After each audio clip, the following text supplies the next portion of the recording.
In the Greek sense, we are today in just such a tragedy as Thebes under Oedipus Tyrannos. The king is sick, and in the madness of his sickness, in his profound unconsciousness, the tragedy of the nation lies. Its poverty, its wasted youth, the degeneration of its crops and soil, its water and forests. This was the condition of Thebes at the beginning of Sophocles' first Oedipus play. I quote, "The city wastes in blight, blight on the earth's fruitful blooms and grazing flocks, and on the barren birth pangs of the women. The fever god has fallen on the city and drives it."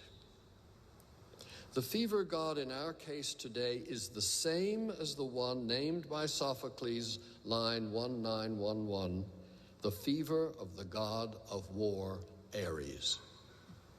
And all this because the king is blind to his own nature. In other words, the facts of our collective condition must be laid upon the king. As Henry V reluctantly, ambiguously says, upon the king, our lives, our souls, our debts, our careful wives, our children, and our sins lay on the king.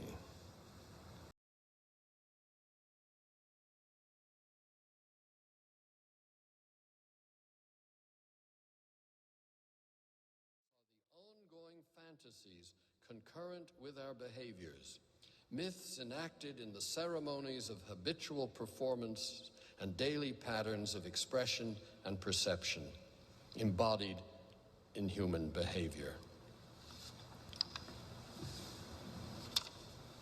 We need to look again at Oedipus. Myth is the certainty or certitude that goes on unthinkingly in each of our actions.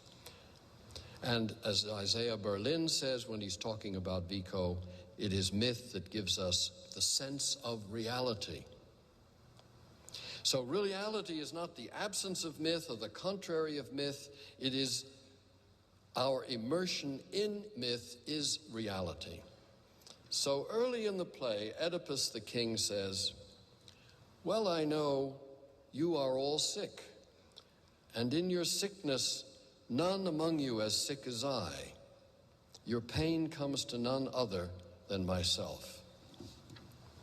Oedipus Tyrannus, the king, has taken on the city and its people as himself. He calls them his children.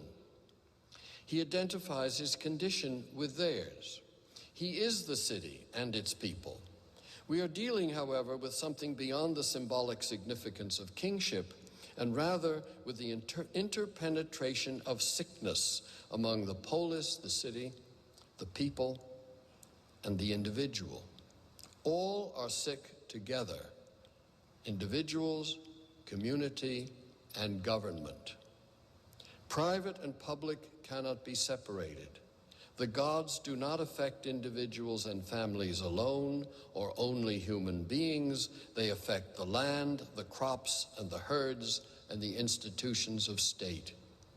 A city, too, can be pathologized by mythical factors, exactly what Jung said in Wotan in 1936, looking at Germany.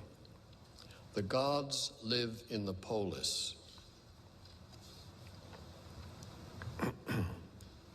The king, whether in Thebes or in Texas, how does a city act when it is sick? What moves do its rulers make? What notions of remedy arise from a sick city? And the play Oedipus gives us answers. First, the sick city calls upon the leader to find remedy, equating the king with the city. Oedipus Tyrannos. The government is responsible. The people are children. Second, the leader calls on Apollo to reveal the cause and the cure. Oedipus says, "I sent away unto Apollo's halls to find what I might do or say to save the state." The government turns to Apollonic consciousness, Apollonic means of diagnosis and correction, whether Thebes or Texas. And the government speaks in God's name. Quote from the play, God proclaimed now to me, for me and God and for our land. Third, the city purges. Oedipus says, quote, I will disperse this filth. Oedipus speaks of purification, expulsion, punishment. He curses those who would not obey him. Quote, I forbid that man, whoever he may be, my land, and I forbid any to welcome him, or cry him greeting, or make him a sharer in sacrifice or offering to the gods, or give him water for his hands to wash. I command all to drive him from their homes, since he is our pollution. Fourth, the sick city makes edicts. Oedipus says, I forbid, I command, I invoke this curse. In these early passages of the play, he speaks as the voice of the city. Oedipus, the king, is the state, an utterly public figure. These four solutions, and let me repeat them in brief, a single answer to a complex question.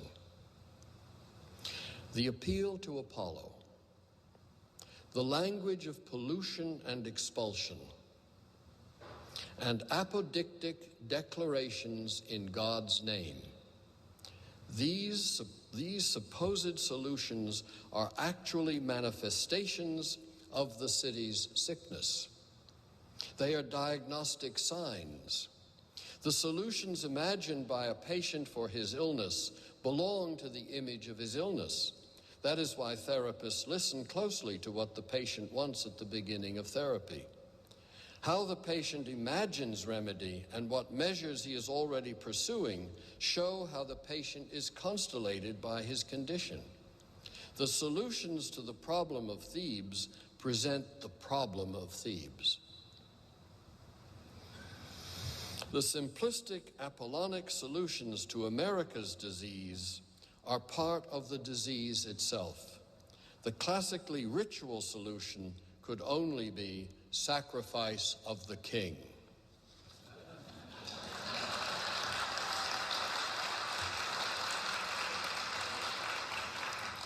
I have turned to one basic, and sacrifice of the king means more than the capacity to admit a mistake, which even that's missing. I have turned to one basic tragic tale, Sophocles' Oedipus the Tyrant, to expose the myth we are now struggling in. There are others, such as the story the exclusionist followers of Jesus are absorbed by, the story of Armageddon, the final chapter of the Christian Bible, which envisions the final chapter of the planet's life. This archetypal tale is a myth of horror and terror, of flames and plagues, and an avenging Christ's white robe dripping with the blood of his enemies. A myth, too, that gives certitude, and belief in it urges action.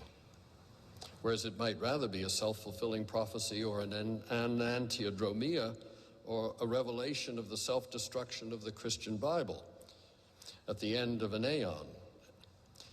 We can see.